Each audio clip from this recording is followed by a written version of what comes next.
नमस्कार, स्वागत है आपका हमारे चैनल संवाद लाइव पर। एक फिल्म आई है छावा।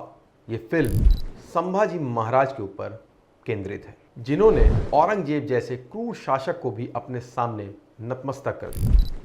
इस वीडियो में जानेंगे कि कौन थे संभाजी महाराज और उनकी मौत का कारण कौन बना।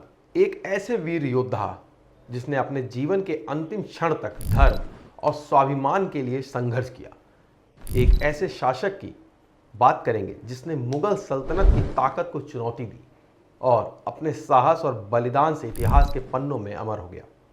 ये कहानी है छत्रपति संभाजी महाराज की, जिन्होंने औरंगजेब जैसे क्रूर शासक को भी अपने सामने नतमस्तक कर दिया।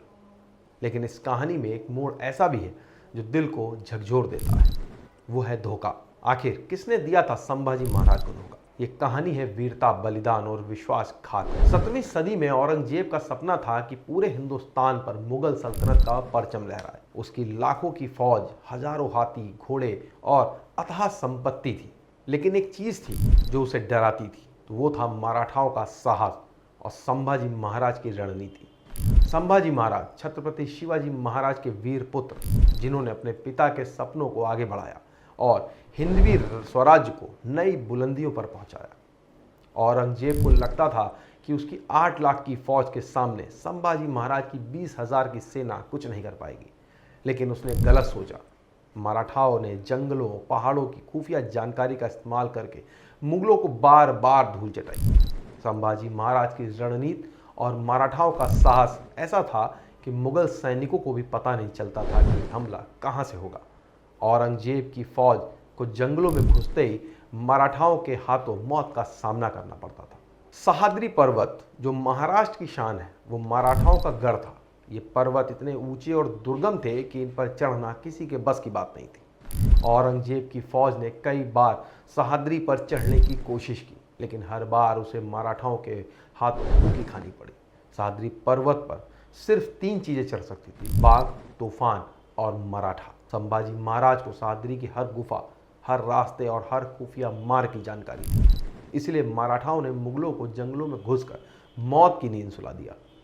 औरंगजेब को समझ नहीं आ रहा था कि आखिर वो संभाजी महाराज को कैसे हराए। उसने गुस्से में कहा, ये मराठे अपने बच्चों को क्या खिलाते हैं? क्यों हमारे सल्तनत में एक भी ऐसा शख्स नहीं? औरंगजेब ने संभाजी महाराज को हराने के लिए एक नई चाल चली।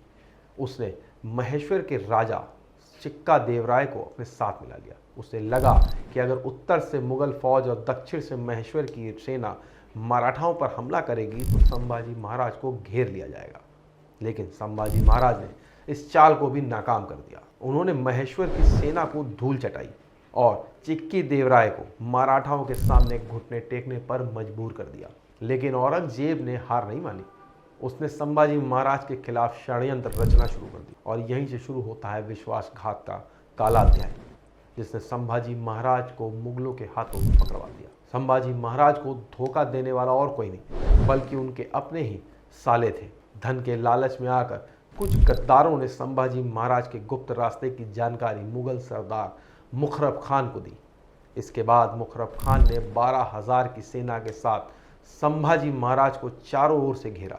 संभाजी महाराज और उनके मित्र कवि कलश को बंदी बना लिया। औरंगजेब ने संभाजी महाराज और कवि कलश पर अत्याचार की हदें पार कर दी। उन्होंने विदूषक के कपड़े पहनाए गए, उनके शरीर पर जलते हुए लोहे की सलाखें घोंपी गई, उनकी आंखों में मिर्च डाली गई और उनके शरीर के टुकड़े टुकड़े किए। लेकिन संभाजी महाराज ने एक बार भी अपने धर्म और स्वाभिमान से समझौता नहीं किया। औरंगजेब ने उनसे कहा, इस्लाम कबूल कर लो तो तुम्हें जीवित छोड़ दिया जाएगा। लेकिन संभाजी महाराज ने जवाब दिया, मैं हिंदू धर्म नहीं छोड़ूंगा। तुम्हें हमसे डर लगता है, लेकिन हमें किसी से डर नहीं लगता। 11 मार्च 1689 को फागुन अमावस्या के दिन संभाजी महाराज को औरंगजेब के सामने लाया गया। उन्हें हाथी के पैरों तेरे कुचलवा दिया गया और उनके शरीर के टुकड़े टुकड़े कर दिए। उनका सिर औरंगाबाद के दरवाजे पर लटकाया गया।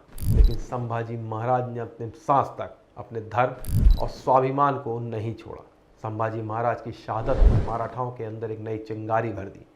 उनकी मृत्यु के बाद मराठाओं ने औरंगजेब को महाराष्ट्र की मिट्टी में दफन कर दिया। मराठाओं ने न सिर्फ औरंगजेब को हराया बल्कि पूरे मुगल सल्तनत को हिंदुस्तान के नक्शे से मिटा दिया। संभाजी महाराज को धोखा देने वाले वो गद्दार थे जो धन के लालच में अपने ही राजा को बेच गए, लेकिन इतिहास ने उन गद्दारों का नाम भी मिटा दिया, जबकि संभाजी महाराज का नाम सदियों तक अमर रहे। उनका बलिदान हमें सिखाता है कि धर्म और स्वाभिमान के लिए हर कुर्बानी छोटी है।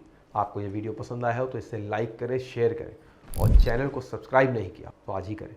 मिलेंगे एक नए वीडियो के साथ। नमस्कार।